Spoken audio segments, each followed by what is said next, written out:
क्या आप जानते हैं, साल में एक ऐसा महीना आता है जिसमें किया गया छोटा सा पुण्य सामान्य दिनों की तुलना में कई गुना फल देता है।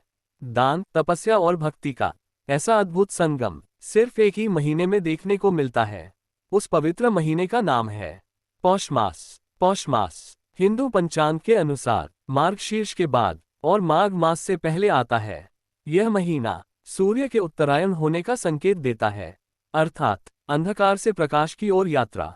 शास्त्रों में कहा गया है, जब सूर्य उत्तरायण की ओर बढ़ते हैं तब किया गया पुण्य सीधे भगवान तक पहुंचता है। इसी कारण पौष मास को आत्मिक उन्नति का विशेष समय माना गया है। पौष मास की ठंड सिर्फ मौसम का प्रभाव नहीं है, ये हमें तपस्या और संयम का पाठ पढ़ाती है। जब शरीर को कष्ट होता है तब मन धैर्य, सहनशीलता और त्याग सीखता है। इसीलिए प्राचीन काल में ऋषि और साधु ठंड के इस समय में विशेष साधना किया करते थे। पौष मास दान का महीना भी माना गया है। इस महीने अन्न दान, वस्त्र दान, तिल दान और कंबल दान अत्यंत पुण्यकारी बताया गया है।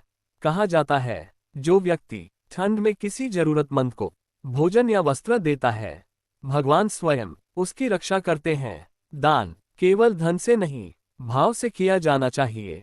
यदि आपके पास अधिक न हो तो एक रोटी, एक कप गर्म चाय या किसी को दिया गया एक अच्छा शब्द भी पुण्य के समान माना जाता है।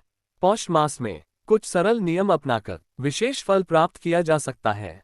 प्रातःकाल स्नान कर भगवान का स्मरण करें। प्रतिदिन नाम जप करें, चाहे वह राम नाम हो, कृष्ण नाम हो या शिव नाम। क्रोध, आलस्य और नकारात्मक विचारों से दूर रहने का प्रयास करें और प्रतिदिन कम से कम एक अच्छा कर्म अवश्य करें। पौष मास हमें ये सिखाता है कि सच्ची भक्ति दिखावे में नहीं, त्याग और करुणा में होती है। जो दूसरों के दुख को समझता है वही ईश्वर के सबसे निकट होता है।